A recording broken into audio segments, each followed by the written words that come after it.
राजनीति, आंदोलन, किसान, करप्शन, गरीबी, इन सभी मुद्दों पर आवाज उठाएगा अब तक न्यूज इंडिया। सत्ता के आगे जब भी सवाल कमजोर पड़ने लग जाए तो सवाल उठाने पड़ते हैं। बोल के लफ्ज आजाद है तेरे, बोल के सच जिंदा है अब तक। आपल्या धुळे लोकसभा मतदारसंघातील भारतीय जनता पार्टी, शिवसेना, राष्ट्रवादी, मनसे, आरपीआय, जानकर साहेबांचं भाजप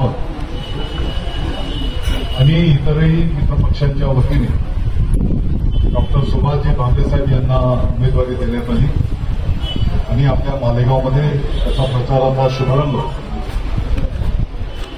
महायुतीच्या सर्व पक्षाच्या नेत्यांच्या आणि पदाधिकारी कार्यकर्त्यांच्या उपस्थितीमध्ये आपल्या मालेगावमध्ये आज संपन्न होत आहे।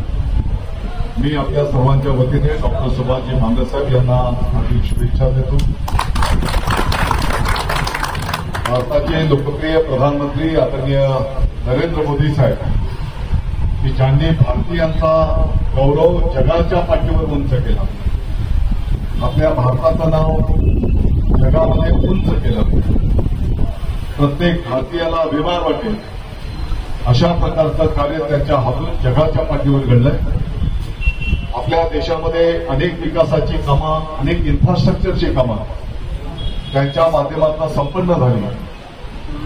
केंद्र सरकारच्या माध्यमातून अनेक चांगली इन्फ्रास्ट्रक्चरची कामं, गोरगरिबांच्यासाठी अनेक चांगल्या योजना केंद्र सरकारच्या माध्यमातून संपन्न झाल्या। त्याच्यासोबतच महाराष्ट्राचे लोकप्रिय मुख्यमंत्री आदरणीय एकनाथजी शिंदे साहेब, उपमुख्यमंत्री माननीय देवेंद्रजी फडणवीस साहेब, माननीय अजितदादा पवार साहेब यांच्या नेतृत्वाखालच्या महायुतीच्या सरकारने अनेक चांगल्या योजना शेतकरी बांधव असतील,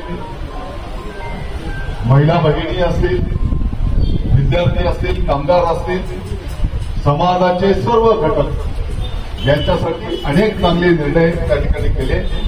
नुसते निर्णय केले नाहीत तर त्याची अंमलबजावणी ग्राउंडवर केली आणि म्हणून जवळपास 24 तास काम करणारे हे आपल्या नेते आहेत। मुख्यमंत्री महोदय एकनाथजी शिंदे साहेब 24 तासांच्या पैकी 20 तास काम करतात। आपण जर बघितलं असेल तर अति पहाटेचे 3, 4, 5 वाजेपर्यंत त्यांना भेटायला आलेला शेवटचा माणूस भेटल्याशिवाय ते झोपायला जात नाही।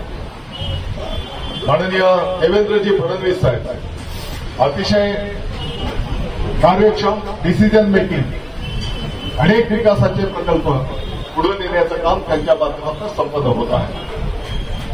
अजितदादा पवार साहेब, मला वाटतं की जो वेळ दिलेला असेल, कोण भेटायला कोणाचं काही काम असेल, वेळ मागायला गेला असेल तर उद्या पहाटे बाबा 6 वाजता येईल, तर 6 वाजेपासून त्याचं काम चालू होतं आणि म्हणून अतिशय कार्यक्षम नेते मंडळी आपल्या राज्याला त्या ठिकाणी लाभलेल्या आहेत आणि त्याच्या जोडीला आता माननीय राज ठाकरे साहेबांनी पण आपल्याला महायुतीला सपोर्ट केलेला आहे। आदरणीय रामदासजी आठवले साहेब यांनी सुद्धा आपल्याला सपोर्ट केलेला आहे आणि म्हणून मला वाटतं की या निवडणुकीला आपल्याला या सर्व गोष्टींच्या बळावर सामोरं जायचं आहे। भामरे साहेबांनी जी काही विकासाची कामं केलेली आहेत तेही आपल्या समोर त्या ठिकाणी आहेत। त्याच्यासोबतच या मुद्द्यांच्या इतकाच महत्वाचा मुद्दा मला वाटतं की मी नाशिक असेल, शिर्डी असेल, प्रत्येक ठिकाणी ठेवतो आहे। आपले महायुतीचे जे कार्यकर्ते असतात ते रात्रंदिवस जनतेच्या सेवेमध्ये असतात। कोणाचाही सुखदुःखाचा विषय असू दे, सगळ्यात पहिले धावून जाणारा कार्यकर्ता असेल तर तो महायुतीचा कार्यकर्ता असतो आणि म्हणून त्यांनी केलेली जनतेची सेवा हे सर्व विषय घेऊन आपल्याला जनतेच्या दरबारात त्या ठिकाणी जायचं आहे। मला माहिती आहे की आज लग्नाची मोठी तीट आहे। माझ्याकडे पण जवळपास 37-38 लाखांची यादी आहे। परंतु त्या लग्नाच्या इतकंच महत्वाचं लग्न बाबांचं पण लग्न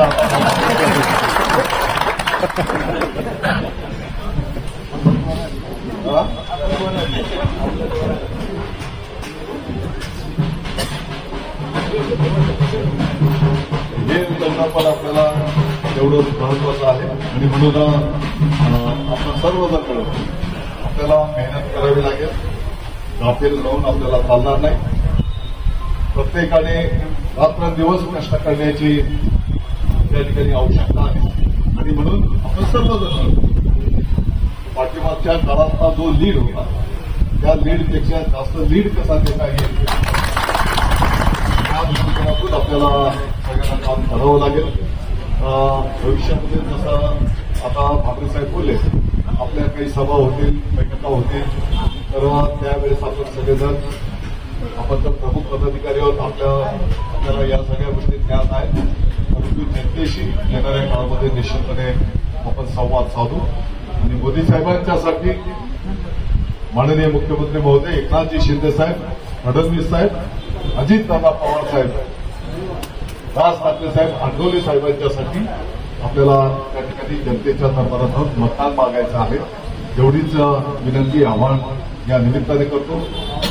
उन्हाळ्याचे दिवस आहेत. आपल्या भागामध्ये 42 डिग्रीच्या पुढे टेम्परेचर जात आहे आणि म्हणून जास्तीत जास्त मतदान पण कसं करून घेता येईल त्याही दृष्टिकोनाचं नियोजन आपल्याला त्या ठिकाणी करावं लागेल. एवढंच विनंती आवाहन करतो. आपल्या सगळ्यांचं मी स्वागत आणि आभार मानतो.